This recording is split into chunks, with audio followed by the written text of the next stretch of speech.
This is the view outside the room. Ayan siya. Ito yung kabilang side.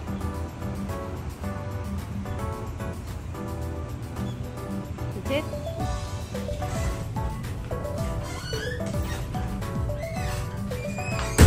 Where is it?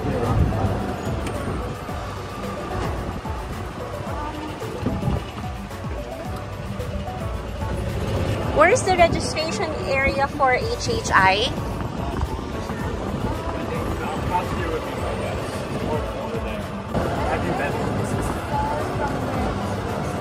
Have you been there before? Yeah, I have been before. We can keep driving. It was near the Camelback. Yeah, Camelback Trail up there. It's our second day here in Arizona and it's already 1 a.m. So, technically, parang pang third day na to. Nagugutom kami and gusto namin kumain. Nag-grocery kami, diba? Tapos, we got this one. Try ko tong lutuin. So, may nagpahiram sa amin ng microwave, yung Filipina dun sa front desk. Her name is Anne. Kaya, hindi kami charge for this one. So, ima-microwave natin to. Here's Kyle. He's eating bread. Ito, di ko alam paano to matutulog. Kasi kakagising lang niya. As in, kakagising lang niya ngayon. Here's Dad. Hi, Dad. Hi. Dumi yata. Kumain ako ng burger. Naka-Team Philippines yan. Pakita mo yung shirt mo, Daddy. Philippines. What team? What team? Say what? Ayun, hindi kami nakalabas ngayon. Dapat pupunta kami ng In-N-Out. Yun yung original plan namin ni Daddy. Doon kami dapat magdi-dinner. Kaya lang, nakatulog si Daddy maghapon. Tapos ako naman, nung nagising siya, ako naman yung nakatulog. Kakagising ko lang ng mga 9 p.m. dito. Palitan kami ng tulog. So, hindi kami nakakain sa labas. Kaya, try na lang natin i-microwave to. So, let's see kung anong meron sa loob. This is the chicken nuggets with mac and cheese. Ano siya, B? Parang una mo dapat yung mac and cheese muna. Wait, parang lalamig lalo yung pagkain ko. Oh, parang complete meal pala siya, Dad. Naka-tray siya, food tray. Tapos, oo, ito. Nakalagay na mac and cheese muna. So, saan ko siya yung ma-microwave? Nasaan yung lagayan? Plastic to eh. Pwede ba siya yung microwave? Remove film. Remove daw yung chicken nuggets muna. Eh, ito, hindi. Hindi ko ulam. Microwave ko na to. Tignan natin kung okay pa siya. Tapos this one, itong ano nila, coffee maker. Nakakakuha kami ng hot water from it. Kaya lang matagal siya. Parang drop lang. This is how it looks like. So, this is our nuggets. Tapos ito, brownies pala siya. Akala ko ano siya, sauce ng nuggets. Brownie! Yung ano, macaroni kinain na ni Kyle. Let's try this one. Walang sauce. Can we try? Okay. What is this? Nuggets. Yum. Here. You tell them if it's yummy. Yeah, I like this Come McDo. here. I like this McDo. It tastes like McDo. Tastes like McDonald's. After this, kain pa ako ng banana. May banana sila. And tapos strawberry. Wala na ako yogurt. Isa lang yung yogurt ko. Kanain ko na siya kaninang breakfast. So, sana tomorrow makalabas kami ni Daddy para... And swim? Hindi ko pa sure kung magsiswimming.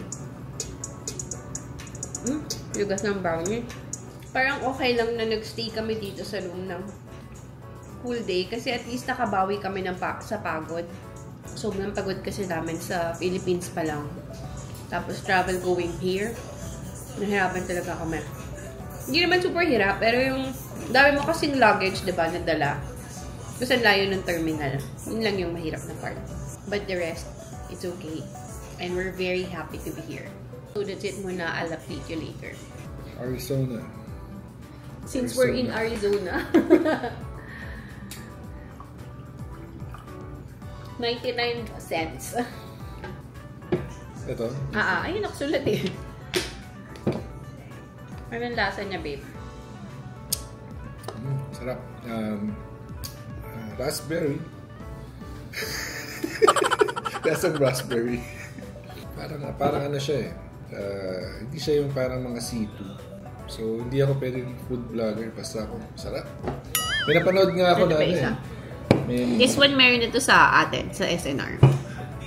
Ito parang super light Open na na lasa. Hindi, pinakita ko lang. Meron pa isa doon eh. Ang laki, no? Ito, 650 ml. Hindi sila pwede magtaas ng presyo. May nakalagay na.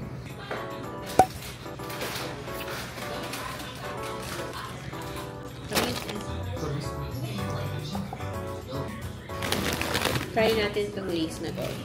Sweet Southern Heat Barbecue. Parang hindi pa nakita nito sa atin. Tapos diba? Sweet, spicy daw it has in it. Tama ba? Sweet, spicy. Rock? May uwi kanina si Keisha na In-N-Out na burger kasi may mom na hindi nag-treat sa kanila ng In-N-Out. So, may dala siyang burger tsaka this one. Ano ba to? Pero hindi ko tinikman kasi sabi ko, gusto ko dun ko kakainin sa mismong store. So, bukas iyain ko si Daddy mag-In-N-Out. By the way, kanina lumabas kami ni Kyle. Sobrang init. Pero alam mo yun, yung mainit siya na kaya naman kasi nasanay na din naman tayo. Ako sa Pilipinas na mainit. So, kaya naman. Pero hindi siguro yung ganong katagal. Na super tagal na mainit. Pagdating dito sa room, dun ko na-feel na parang medyo nahihilo ako. Kaya natulog ako. Hindi pa ako nakapag-sunblock yung paglabas ko kanina kasi yung mamadali. Hopefully tomorrow, mas maging productive yung day namin. May mapuntahan kaming ibang grocery or basta, makaikot kami. We're thinking kung dapat ba na mag-rent na kami ng car. Kasi yung car rental ni Daddy, sa ano pa siya, August 10, no? August 10 pa yung nirent ni Daddy na car. Kasi nga, alam naman namin na from August 1 to 9, dito lang talaga kami sa loob ng hotel. Pero ngayon, parang medyo nagbabago yung isip niya. Parang gusto na niya mag-rent ng car para makakaikot-ikot din kami dito. Pero pinifigure out pa namin kung ano yung gagawin talaga namin. Kung mag-rent ba kami or mag-Uber na lang kami. Kasi yung Uber, hindi naman siya ganun kamahal pag dito ka lang sa within the area. Like, nagpunta kami sa May Fries. Magkano yung binayaran mo, Dad? $6. $6 yung... 5.63 yung from here to Fries. Tapos pabalik, Uber lang din kami. Actually, maraming malapit dito eh, na may In-N-Out, Wingstop, yung Fries, walking distance lang siya. Kung okay lang talaga sa iyo na maglakad, as in malapit lang naman siya. Pag gabi, tolerable naman na yung heat. Kung hindi lang namin kasama si Kyle, kaya namin ni Daddy na lakadin yun. Kaya lang syempre, kasama si Kyle, nahirapan siya maglakad ng mahaba. If in case Daddy sa Walmart, magkano? Chinek mo, diba? Nasa 12.5, pero... Yeah, pag sa Walmart, mga 12.5 yung rate. So, tingnan namin, iniisip namin kung kuha kami ng car. Pero maganda kung makakuha kami ng car para matesta din ni Daddy paano mag-drive dito. Kasi syempre, baka iba yung feel. Mas mabilis yung mga sasakyan, mas malaki yung kalsada. Pero at least, wala maraming motor. Di ba sa atin ang hirap mag-drive? Daming motor. Dito naman, nakakatakot kasi ang bilis. Tsaka syempre, hindi niya alam yung kalsada pa. So, we're gonna check. If mag-rent kami ng car, pag nakarent kami ng car, mas marami tayo mapupuntahan. Sorry, walang ganap today kasi talagang tulog lang kami. Hindi ko nga alam kung may clips pa ako kanina na mapapakita sa inyo. But, bawi ako tomorrow and for the next days. Marami tayong pupuntahan when we go to the 2 different places na pupuntahan pa namin dito sa US. But now, let's focus with Keisha's HHI Worlds competition. I pray na sana makarecover na yung injury sa legs niya kasi masakit yung legs ni Keisha, nahirapan siya magsayaw. So, sana bago mag-August 5, okay na yung legs niya kasi that will be the prelims. And according sa coach nila, yun yung pinaka-importanting part, yung prelims. And then next nun, kasi pag pumasa ka sa prelims, pag qualified ka, you'll move on to the semifinals, and then after that, you'll move on to the finals. I pray na makaabot sila sa finals in Jesus' name. And sana maka-podium sila. Hopefully, mag-gold sila because maganda talaga yung piece nila. World class yung dating. So, I know marami namang teams na magagaling din and lahat naman talaga nag-prepare, lahat nagpakapagod for the competition, but I hope sana sila yung mag-shine best. Sana yung decisions ng judges will be favorable to them. So, that's it for our vlog. Thank you so much, guys, and see you tomorrow. Hey, guys! So, now, this is our first girlfriend with the fam, like, together. I'm not feeling happy. Mommy!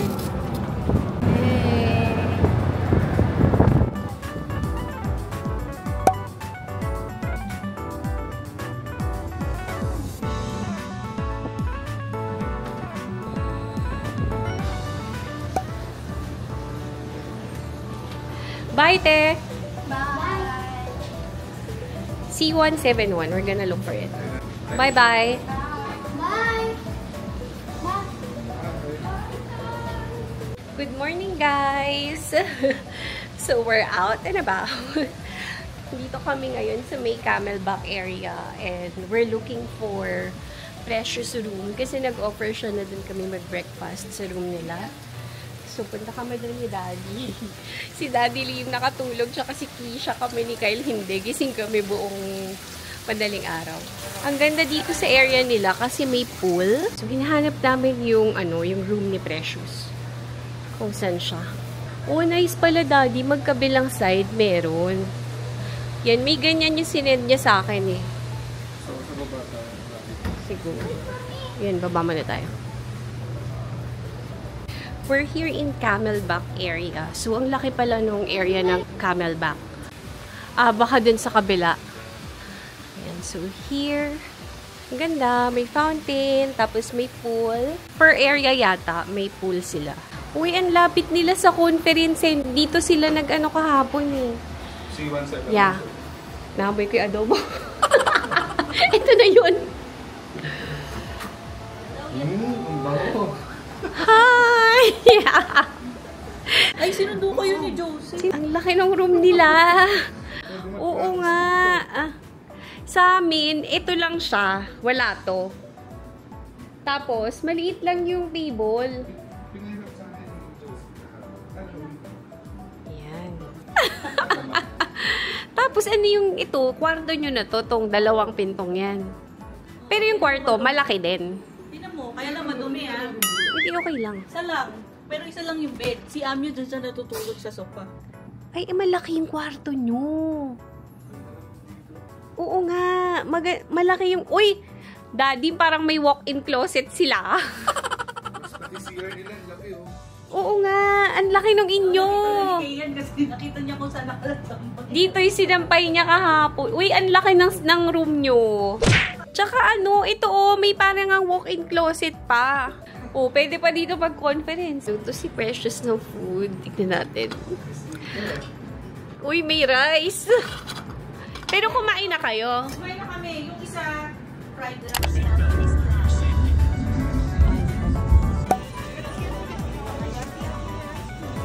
Arizona State.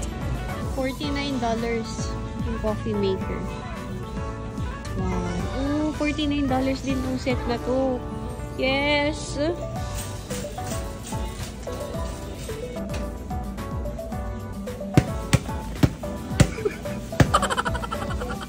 Keisha, there's a customer. Wow. How many? 4.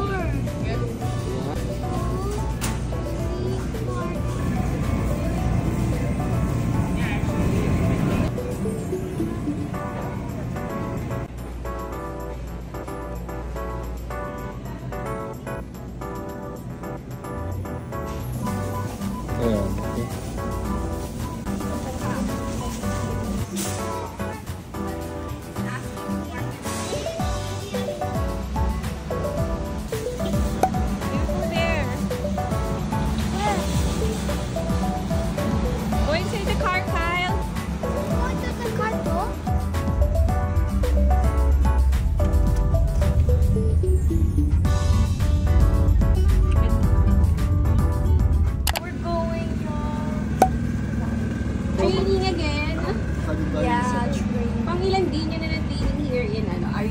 day, or no, 4th day. 4th day of training and then later Parade of Nations. Yeah. So, ay, magsisimula na siya. I'm going to swim.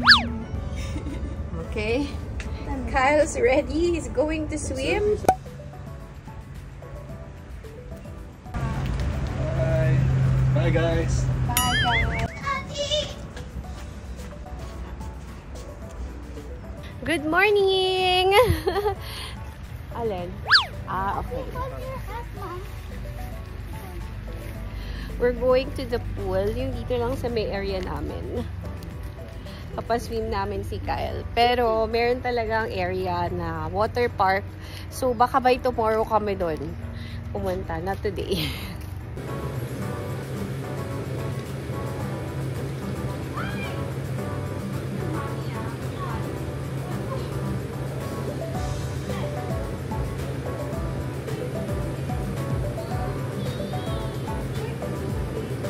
This is the ice dispenser. So, try lang natin gamitin. Wala akong glass, pero I'll try lang ha.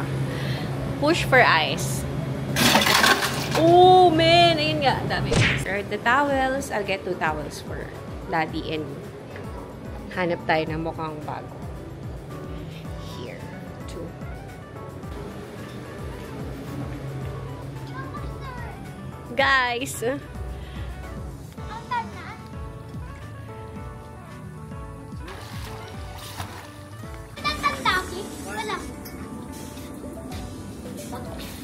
How's your swim, Kyle? And we're now going back to our room. Angat mo daw yung bakal sa taas. Tinuruan ako ng foreigner kanina. So, I think I'm a foreigner here. Foreigner tayo dito, di ba? Alam ko mga Pinay ang mga... Oh, Philippines! What team kaya sila? Aming flags. Dad, ayaw mo sa kabila? Hindi, para lang malaman natin kung ano meron doon. We're going back to our room. So, itong cup na gamit ko. Ito lang yung free na cup na nakuha ko nung event ng Plains and Prince with Barbie. No, yung na siya sa bagahe. There's Daddy and Kyle. Ako dito ako dumaan sa may mga rooms. This is it. Gano'n kaya intim natin for today? Back in our room. So hot. Not naman super duper hot. Parang same weather sa Philippines.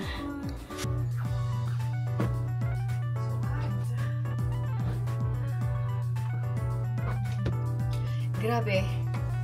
Gano'n kaya initim natin? Oh, man! Check.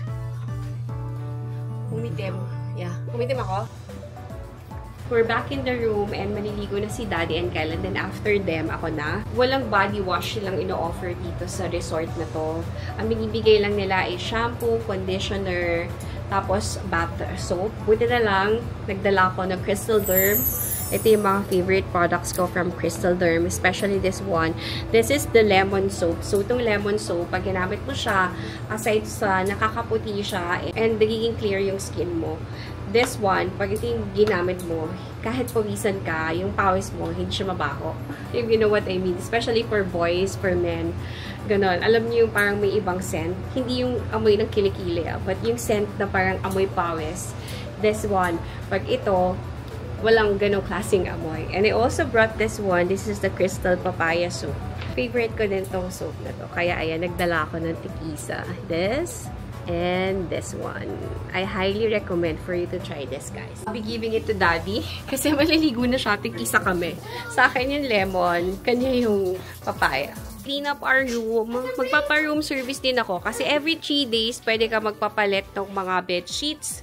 So, papalitan natin ngayon. Kahapon, nalinis ko na tong kwarto namin. Kaya lang, syempre, dito kami gumagalaw. Kaya, ganyan talaga. Normal na ganyan. I know, you know that. Out of town din kayo. Ganyan din. Magulo. Pero, I'll fix it na.